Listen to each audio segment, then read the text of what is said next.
எகிப்திலே அடிமையாயிருந்த இஸ்ரேல் மக்களை விடுவித்து பாலும் தேனும் ஓடுகிற கானான் நாட்டுக்கு வழிநடத்தி செல்வதற்காக தேவனால் தேர்ந்தெடுக்கப்பட்ட இரட்சகர் தான் இந்த மோசே.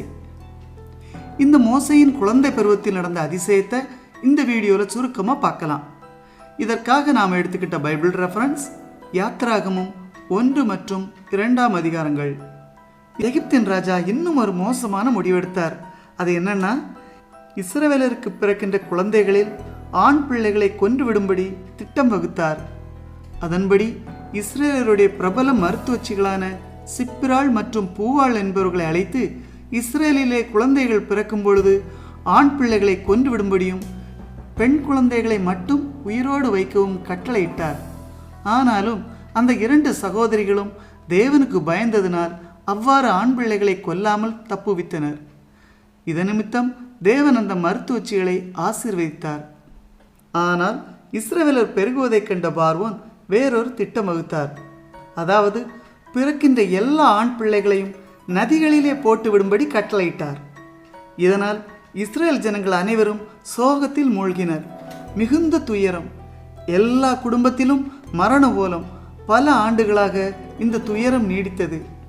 இந்த ஒடுக்கப்பட்ட இஸ்ரேல் ஜனங்களுடைய கூக்குரலை கேட்ட தேவன் இந்த மக்களை மீட்கும்படி ஒரு இரட்சகரை பிறக்க வைத்தார். இப்படிப்பட்ட காலகட்டத்தில் ஒரு குடும்பத்தில் ஒரு அழகான ஆண் குழந்தை பிறந்தது. குழந்தைகள் என்றாலே அழகுதானே. ஆண் குழந்தை பிறந்ததால் அந்த வீடே சோகமானது. ஏனென்றால் எகிப்திய படை வீரர்கள் குழந்தையை எடுத்து நதியிலே போட்டு விடுவார்களே. ஆனாலும் அந்த குடும்பத்தார் அந்த குழந்தையை இழக்க மனமில்லாமல் அந்த குழந்தையை மறைத்து வைத்து வளர்த்தனர். ஆயினும் 3 மாதங்களுக்கு மேல் அந்த குழந்தையை ஒளித்து வைக்க முடியாமல் தடுமாறினர். பின்னர் வேறு வழியில்லாமல் குழந்தையை இழக்க துணிந்தனர். அவர்கள் நாணல் புல்லினால் ஒரு கூடையை செய்து அதிலே தண்ணீர் உட்புகாமல் இருக்க பக்குவப்படுத்தி குழந்தையை அதிலே கிடத்தி ஓரமாக நாணலுக்குள்ளே வைத்தனர். மேலும் குழந்தைக்கு என்ன நடக்கும் என்பதை அறியும்படிக்கு குழந்தையின் அக்கா தூரத்திலே ஒளித்திருந்து அதனை கவனித்தாள். அங்கே ஒரு ஆச்சரியம் காத்திருந்தது. சிறிது நேரத்தில் பார்வோனின் மகள் அங்கு நதியிலே குளிக்க வந்தாள். அப்பொழுது நதியோரத்திலே இருந்த அந்த பெட்டியை கண்டு அதை எடுத்து வரச் செய்து திறந்து பார்த்தாள். அவளுக்கு மிகுந்த ஆச்சரியம். ஆம், பெட்டிக்குள்ளே அழகான ஆண் குழந்தை. குழந்தை அழுதது. அதன் மேல் இரக்கமுற்ற இளவரசி குழந்தையை தூக்கினாள். அது எபிரேய குழந்தை என்பதை அறிந்தாள். ஆனாலும் குழந்தையை எப்படி பாதுகாப்பது என திகைத்தாள்.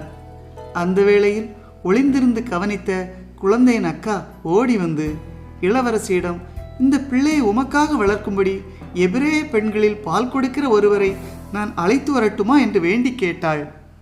இளவரசியும் சம்மதிக்க அந்த சிறுமி ஓடி சென்று அந்த குழந்தையின் தாயான தன் சொந்த தாயையே அழைத்து வந்தாள். பார்வோனின் மகள் அந்த தாயாரிடம், நீ இந்த பிள்ளையை எடுத்து கொண்டு போய் எனக்காக வளர்த்திடு, நான் உனக்கு சம்பளம் கொடுக்கிறேன் என்றாள்.